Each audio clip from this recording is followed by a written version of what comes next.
Here we go. Alright, I'm going to give you a warning right now. You're going to want to turn down the volume on your headphones very shortly. Once the conversation is finished, and it will be pretty easily indicated, you will want to turn down your headphones very far.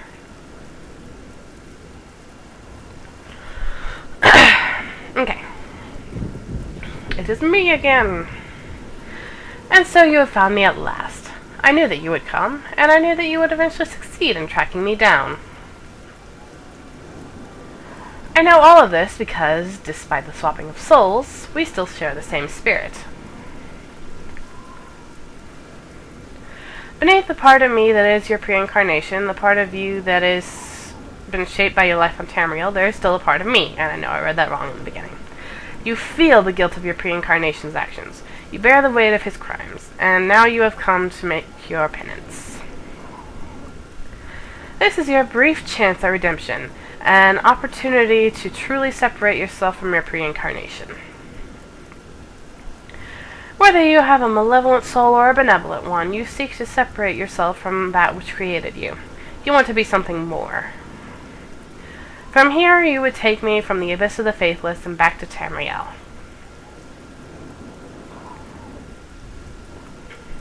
You would give me an opportunity to experience the life I was never given.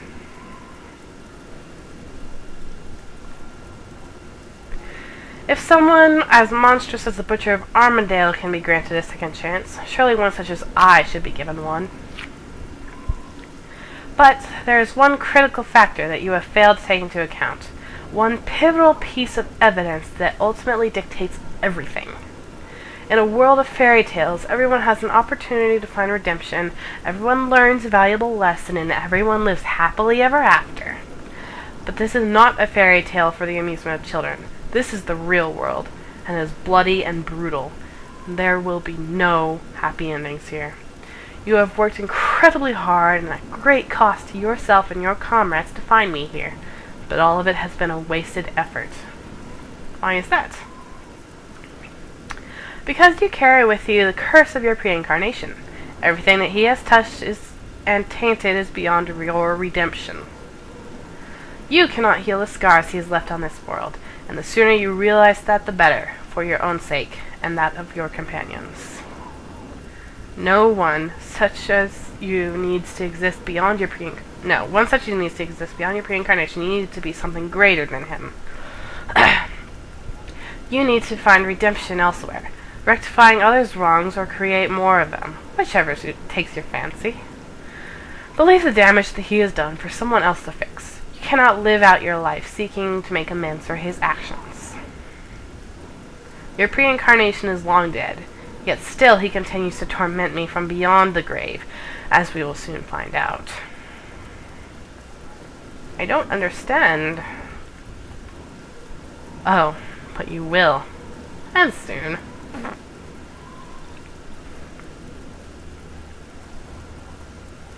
You see, the fiends that came to the abyss of the faithless seeking me because they believed that I was the soul of your pre-incarnation. They are here now.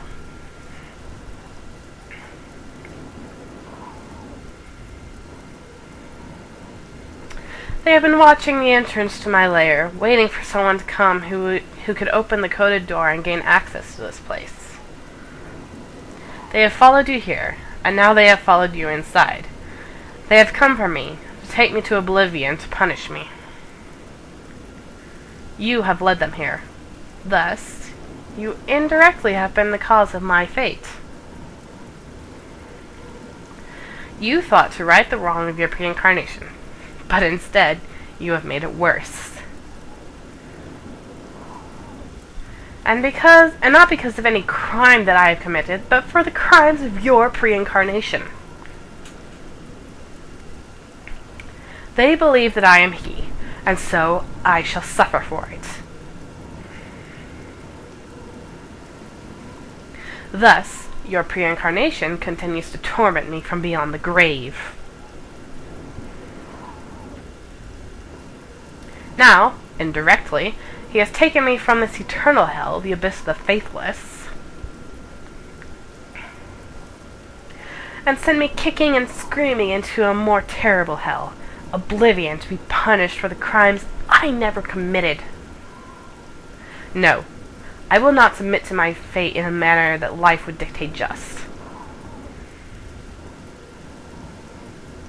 I will not go into it screaming in terror at the prospect of eternal torment. I will embrace my fate. I will go to it before it comes to me. I will take charge. Just this once. Your lookalike smiles, an expression of raw madness standing predominant on her features. She turns as if to take her leave, but at the last possible moment pauses and presses a tattered journal into my hands. I told you that you were special. Who else but you would have amounted to such tragedy without even realizing it? Redemption is your curse. You have not found it here.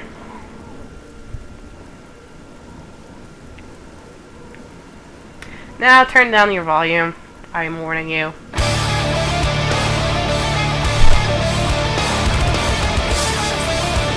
Told you. This is copyrighted music, by the way. Just letting you know. I really like the rhythm, but I'm very disappointed in the band. Like, if I could just have the background music and no vocals, I would love this. But yeah, basically, they are taking my prior soul to Oblivion to be tormented forevermore. Ran into it. Accepted it gracefully. Gratefully, one or the other. As I said, I like this rhythm. I like the music, not the lyrics, not the band. It's Cleon. Alright, you can turn the volume back up now. The one you sought to free from this place is gone now. There was nothing you could have done, and nothing you can do now. The time has come for us to leave.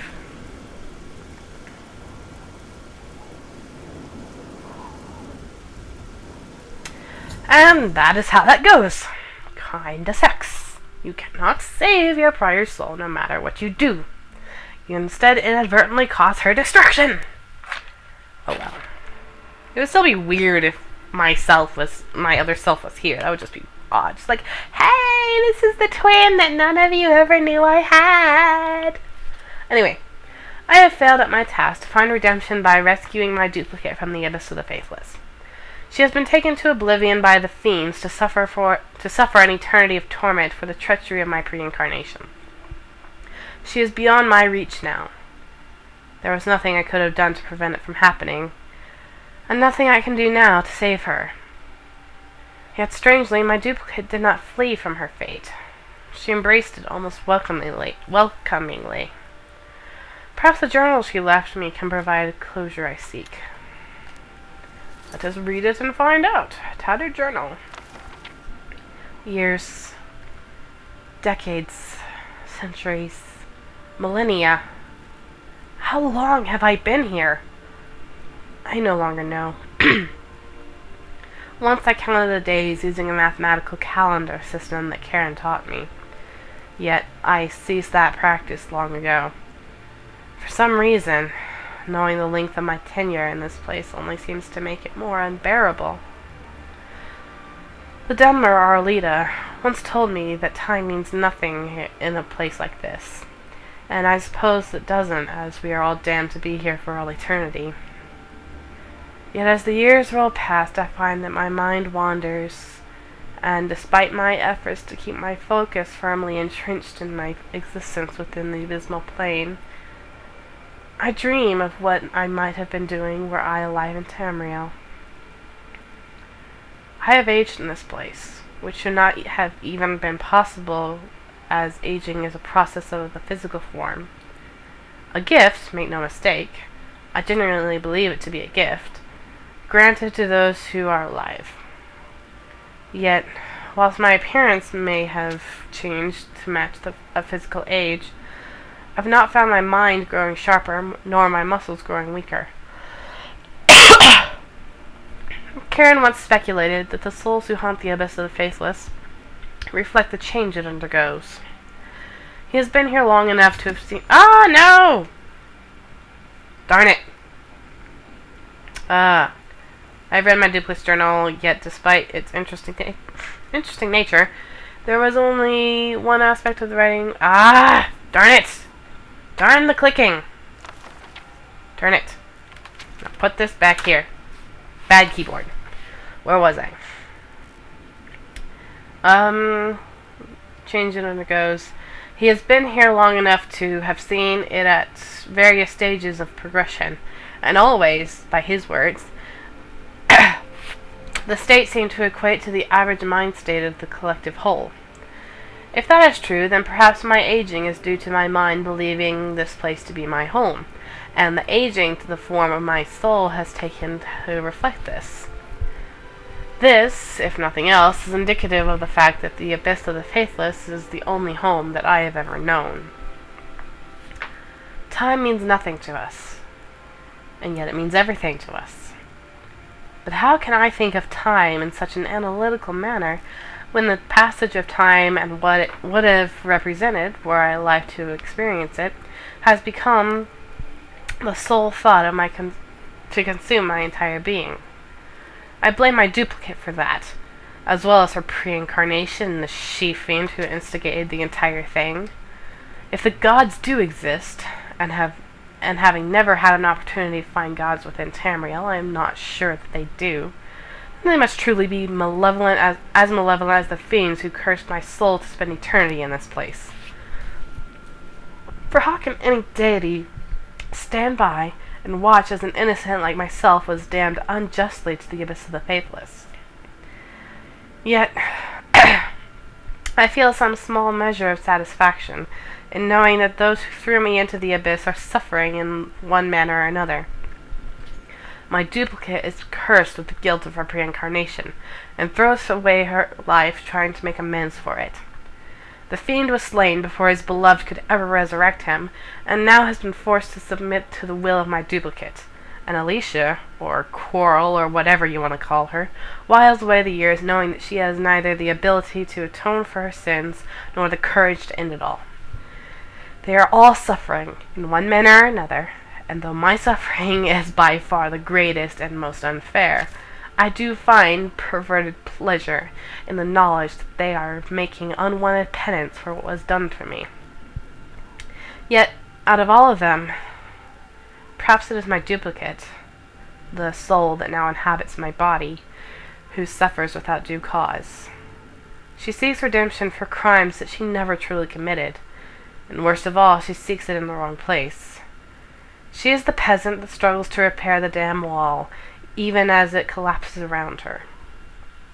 She is fighting to right the wrongs that the fiend did, and she believes that she can right them by freeing me from the abyss of the faithless. But surely she knows that some crimes are beyond redemption, and thus atonement must be made elsewhere. I know, in the very core of my being, that I cannot be saved. Yet I speculate that such facts will not stop my duplicate from trying. For her, redemption that eases the suffering of the soul can only be found one way, in repairing the cracks that are capable of being repaired. Here in the abyss I see prime examples of such possibilities. There are souls here who, by Karen's reckoning, have yet to die as Tamriel's calendar measures in time. They provide a unique glimpse at the future, and one that can be avoided should events change. Perhaps my duplicate can find redemption in saving them, yet I imagine that she will never know this. How depressing, but hey, gives hints of something we're supposed to do in the future. Alright, now let's read that quest update. I have read my duplicate's journal, yet despite its interesting nature, there was only one aspect to the writing that was important to me.